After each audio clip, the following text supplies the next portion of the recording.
سلام بچه‌ها، خیلی خوش اومدید به ویدیو جدید دیگه. آقا توی این ویدیو قرار بهتون آموزش بدم که چطوری خودتون برای خودتون از سایت خود گارنا جم با آیدی بزنید و این ویدیو آموزش، یعنی این ویدیو آموزشی متفاوته که دو تا سایت از خود گارنا بهتون معرفی میکنم و آموزش میدم که چطوری با ریال خرید بکنید. فقط قبل از اینکه بریم سراغ ویدیو حتما فراموش نکنید که کانال ما رو ساب کنید، زنگوله رو بزنید و لایک کنید. عشق من، این بزنیم سراغ ویدیو. خب بچه ها، وارد مرورگرتون میشید و اینجا ایزیگت رو سرچ میکنید. میتونید فارسی هم بزنید، سایت easygate.cash رو واردش میشید.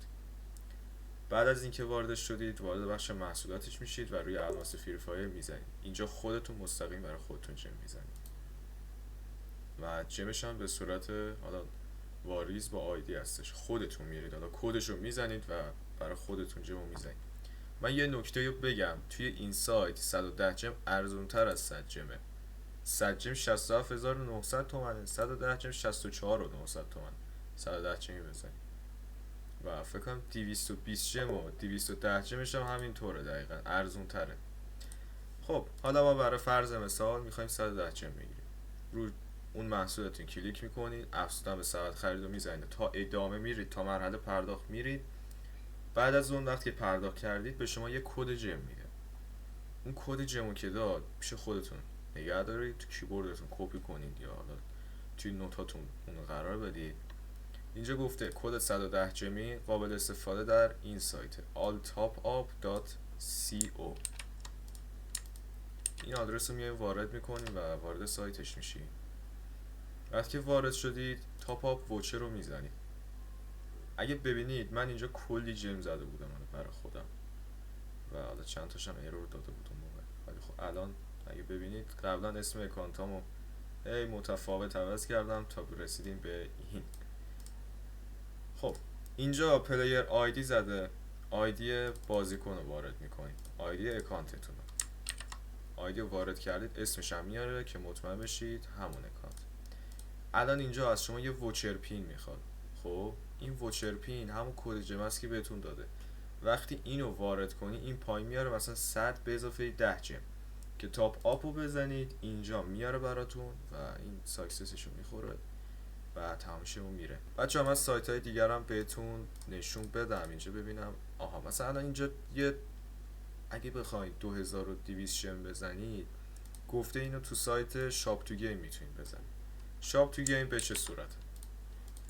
وارد شاپ تو گیم میشیم. خب بچه ها، وقتی که خرید اونم زدید و اومدید توی سایت، روی این قسمت کلیک میکنید. واسه من اینو انگلیسیش کنم.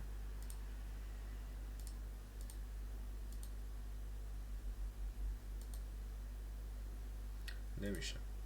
روی این میزنید، اینجا آیدی اکانتتون رو وارد میکنید. واسه من آیدی اکانتم رو وارد کنم، روش کلیک میکنید، اینجا اسم اکانتتون رو میاره و الان اینجا کد جم رو وارد میکنید و وقتی وارد کردید تاکید رو میزنید و حالا تاییدش میکنید و جم براتون میاد. به همین سادگی، اصلا کار سختی نداره. لازم نیست الکی نمی پول بدید یارو 10-20 تومن هم بکشه روش که حالا بخواد مثلا جم براتون بزنه و جریان دیگه این نداره. اگه دوست داشته باشید تو ویدیو بعدی آموزش جم با اطلاعات هم براتون قرار میدم که خودتون از توی خود گیم خرید بزنید با گوشی خودتون که چه چیزایی هم نیاز داره و این حرف. فکر نکنم چیز اضافی مونده باشه و همینو بس. خب بچه‌ها، دمتون گرم، مرسی که ویدیو رو تا آخر تماشا کردید. حتما فراموش نکنید که کانال ما رو ساب کنید، زنگوله رو بزنید و لایک کنید. دوست داشتید توی کامنت بگین پارت بعدش هم بگیرم و آموزش جم با اطلاعات هم براتون قرار بدم. عشق منید. تا ویدیوی بعدی، فعلا.